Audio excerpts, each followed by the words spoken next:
Welcome to this dramatic therapy monologue.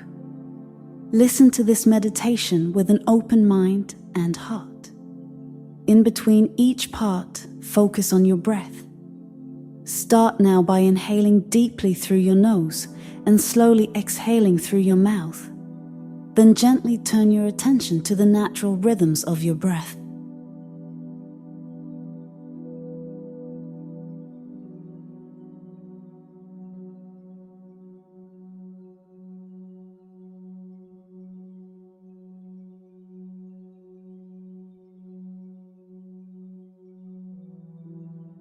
I want you to picture a day burned into memory, sharp as broken glass.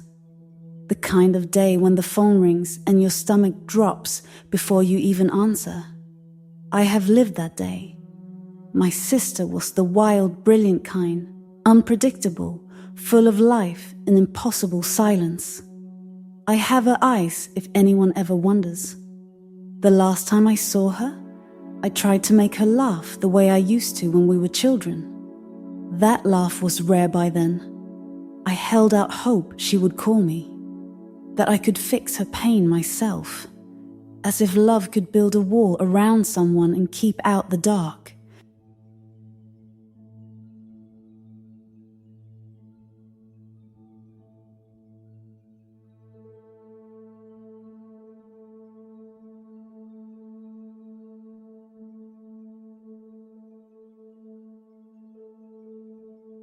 After she died, everything stopped making sense.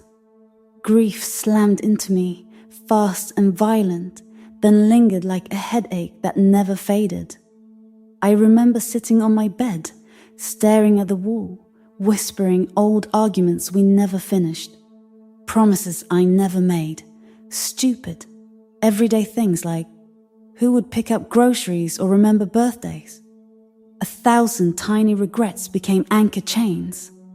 I could not stop thinking, what if I had called her that day? What if I had forced her to talk? What if I had seen it coming? Why did I not rescue her?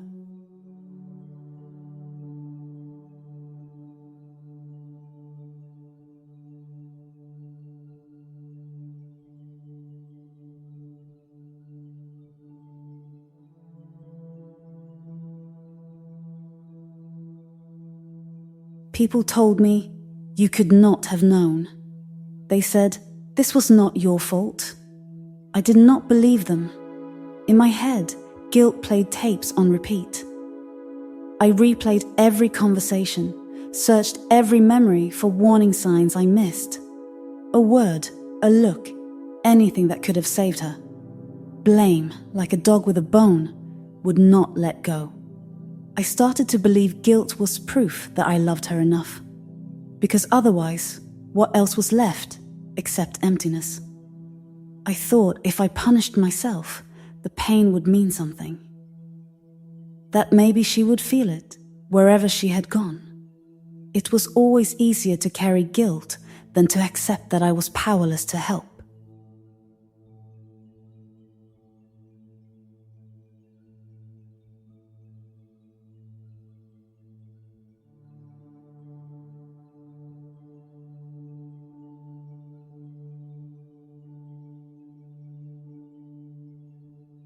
You want to know something messy, ugly?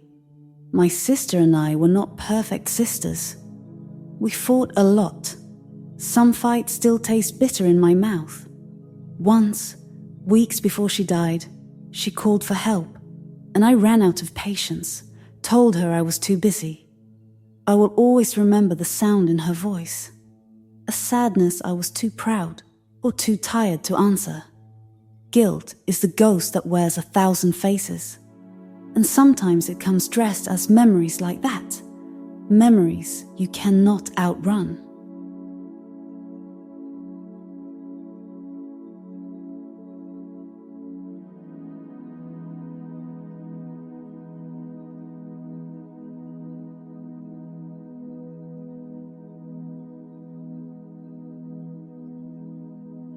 My crisis is this. Deep inside, a voice tells me I failed her, not just as a sister, but as a human being. that maybe if I had loved her better, fixed myself sooner, I would have noticed how broken she was.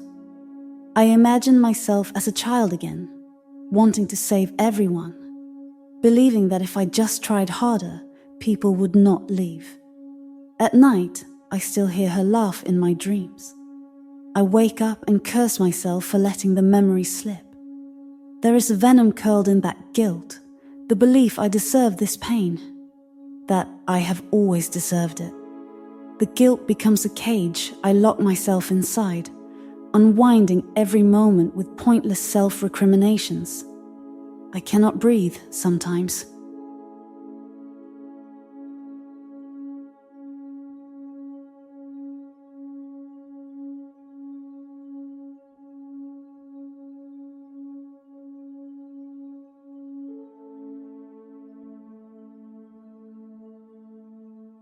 But here is what I am slowly learning.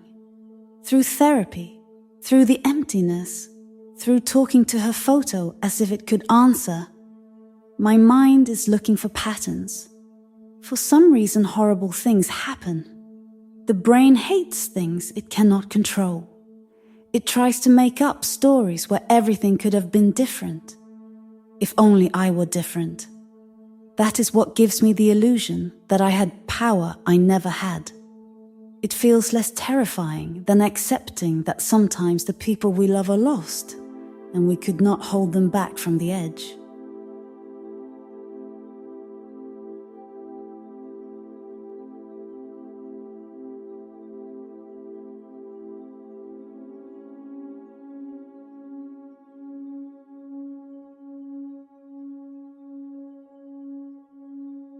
I started to challenge my thoughts, the way a detective would. When I have the thought, this was my fault, I pause. I ask, if my best friend told me the same story, would I blame her? Would I tell her she failed? No, I would not. I would say, you loved as best you could. I try to look at the facts. I research. I read. I try to understand that suicide is complicated. The signs are often hidden, even from doctors. If I label my thought, I am having the thought this was my fault. It loses its teeth. It becomes just a thought, not reality.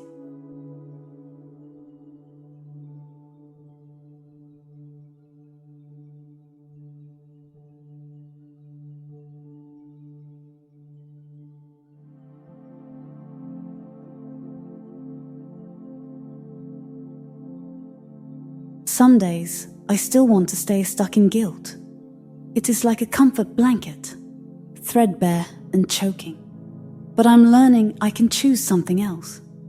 I ask myself, what would my sister want for me if she could speak now?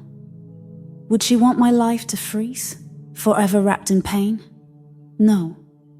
I believe she loved me, clumsily, fiercely, for all our broken pieces. Maybe honoring her means letting myself love the world again, in small ways, calling other people who need help, speaking honestly about loss. Sometimes just remembering how to love, not in spite of her loss, but with her memory beside me.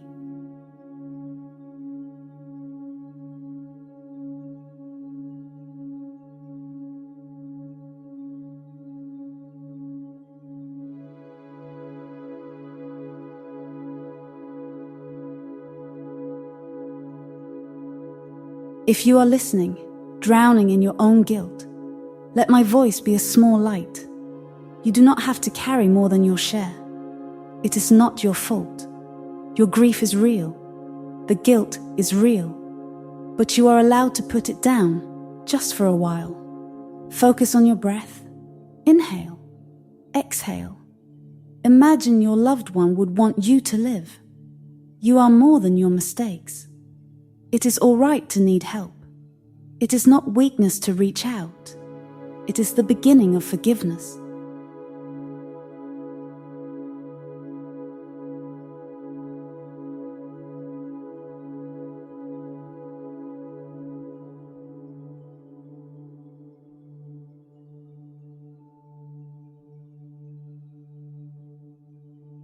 Endings are not clean.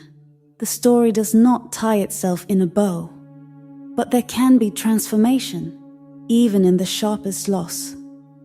Guilt does not have to be your only companion.